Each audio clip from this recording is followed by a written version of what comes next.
Magandang araw mga padaba. Luto tayo ngayon ng bopis. Ang blockbuster na bopis dito sa bahay. Yan, paborito nila yan. Puso ng baboy yan mga padaba. 3 puso ng baboy na malalaki, pinalambot ko na.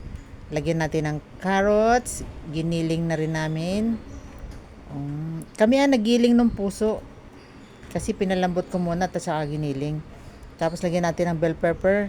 May na-harvest kaming green na bell pepper sa likod ng bahay. Lagyan din natin ng red at saka siling panigang para mas mabango at mas masarap, may anghang. Ito, meron na siyang bawang at maraming sibuyas at saka atsuete. Kasi, siyempre, laman loob yan. Kaya dapat marami siyang rekado para mabango at masarap. Yan, gisa na natin. Meron dyan yung taba nung baboy na kasama doon sa puso, kinuha ko, sinama ko sa pagisa para pampalasa, pampasarap. Di ba? Ligis-ligisin natin yung bawang para humalo doon sa mantika yung lasa nung bawang.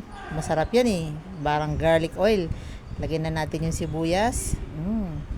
Kailangan madami sibuyas para masarap. Di ba? Lagay tayo ng paminta. Ating durog na paminta. Mabango. Ang sarap ng amoy. Gisa pa lang ang sarap na. Lagay tayo ng toyo. Panimpla. Di ko muna nilagyan ng asin kasi yung pinalambot ko kaninang puso may asin na sa pagpapalambot. Lagay na natin yung giniling na puso ng baboy para masangkot siya natin. Yan. Diba? Okay. Ayan. Haluin natin. Yan. Sangkot siyang maigi para maayos. Ayan na. Lagay na natin ng atsuete na nilagyan ko ng mainit na tubig kanina para yung kulay niya magandang maganda. Halo naman. Halo. Sige. Hala. Sangkot siya lang. Ganda na ng kulay. Ganda ng kulay mga padaba. Napakaganda ng kulay ng ating bopis. Ayan. Ayan. Ganda, diba? Lagyan na natin ng bell pepper. Yung green. Bango. Bango ng ating nilulutong bopis, mga padaba. Ang bango. Sama-samang amoy ng rekado. Pampasarap. Amoy pa lang, sold na. Ito yung pinagpalambutan ko kanina na kaldo. Isama natin para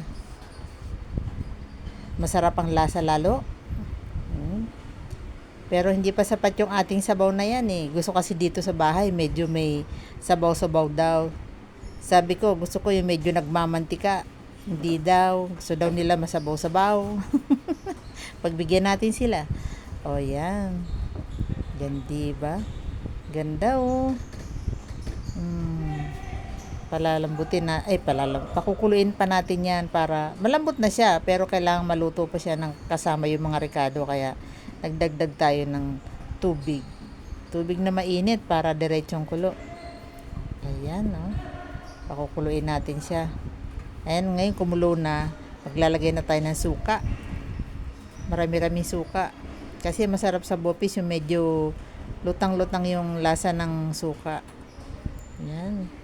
Mga 4 na kutsarang suka yan. Ayan na. Naluto na. Luto na ang suka. Ayan na. Bawas na rin yung sabaw niya. Nilagay ko na yung siling panigang. Ang bango mga padaba. Bopis na bopis. Ang sarap.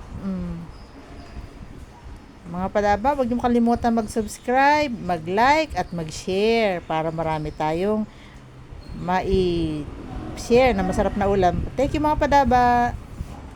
Dito na tayo ngayon. Kain na tayo.